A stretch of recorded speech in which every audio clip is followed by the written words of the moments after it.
Imagine, you are a goose. You live in a cage. You never see sunlight. You get beaten and your wings are ripped off.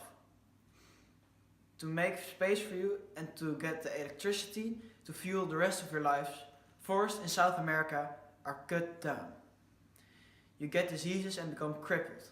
You are force-fed. Your legs aren't strong enough to support your own weight.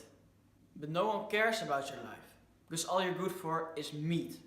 And to top it all off, you're thrown out anyway, because some family didn't make use of your meat. It's a depressing life, isn't it? The meat industry brings all kinds of problems. Not only animal treatment, but also global warming, all kinds of waste, and human health. Today, we want to make a difference. Global warming is a huge problem today, as you probably already know. The meat industry plays a very large role in this. When animals defecate, there's a lot of carbon dioxide released into the air. Actually, for every meal of chicken, approximately 100 grams, there's as much carbon dioxide released as 500,000 cars would release. In the feces of the animals that are used for the meat industry is a lot of methane.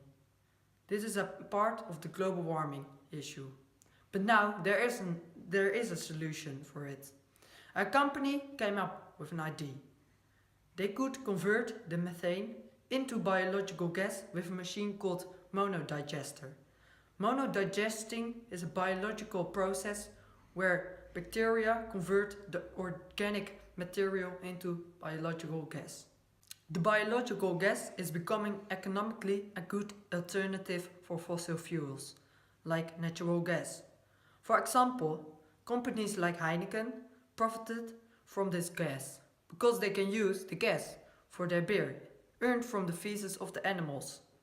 The biological gas is also less expensive than natural gas, so it isn't necessary that the methane pollutes the air. 12 billion animals, worth 1.2 billion euros, is doomed to be wasted. Meat nowadays is such a normal item in the household that people become careless with it. For instance, if you were to buy too much meat for yourself, you would just throw it away, wouldn't you? Also, a third of all crops grown globally are used for the meat industry of today. Producing meat through typical industrial methods requires a lot of feed. You get far less meat back from what you've invested in feed. Also, an astounding 97% of all global soybean crops are used to feed animals, not humans. You need almost 9 times as much water for producing cow meat as you need for the same amount of tofu. These are just numbers, but please do realize what an enormous waste that is. So, there is many food waste. To reduce this, we need to eat less meat. There are 2 viable options. More people go vegan, vegetarian, which is highly unlikely, or the meat prices go up. We favor the second option, because meat will become more of a luxury product. So people will value it more and they won't have to throw it away as easily. Think about it this way. If you had caviar for dinner and you didn't finish it, would you throw it away? You probably answered no. This is the effect we want to create with this option. Higher prices means less food produced, which means less space is used for the animals.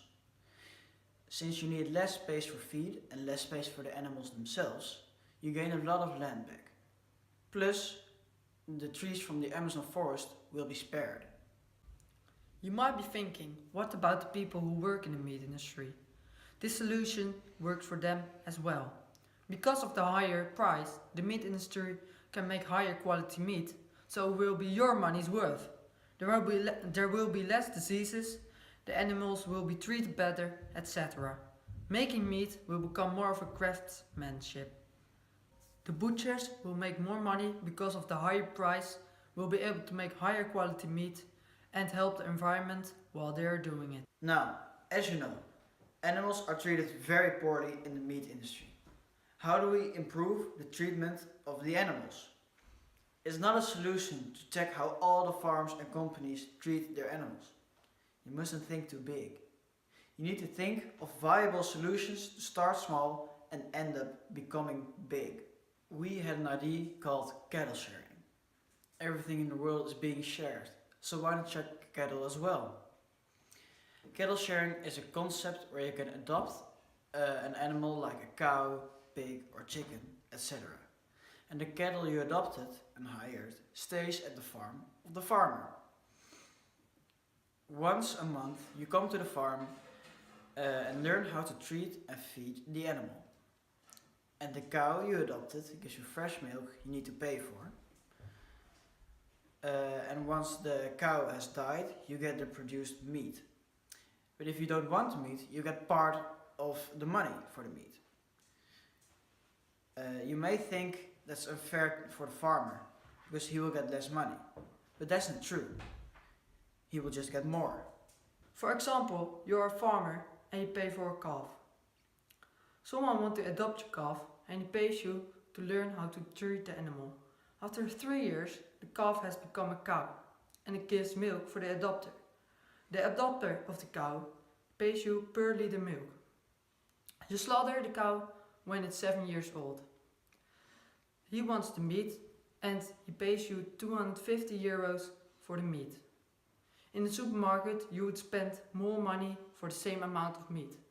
Finally, your costs are far less than what you would pay with normal farming. Other solutions are of course to teach people more about meat and what the ins and outs are through organizations like PETA. Because currently there's a lot of false information about meat. Meat is portrayed as very good for you, which is partly true, but a lot of times it can be very bad for you. There are a lot of bacteria like salmonella which may be on your piece of meat. Also, a lot of antibiotics are used in meat, which makes viruses more resistant. The government or PETA can collaborate with cooks all around the globe to share knowledge about more vegetarian recipes or recipes with meat substitutes in it. All these solutions will help the government, or for that matter, the world, because the global warming will decrease strongly, the treatment of the animals will be much better than before, the health of the humans will increase strongly, the big hunger problem will decrease because there will be much more food available for the people. How come? Well, because the cattle needs a lot of food and produces very little meat. And lastly, there will be less waste of electricity, water, space and food. Let's recap. We have told you about the huge problems of the meat industry and how to solve them. Let's make that poor, suffering, lifeless goose live happily again, so he too can enjoy life as was intended for every animal. Thank you for listening.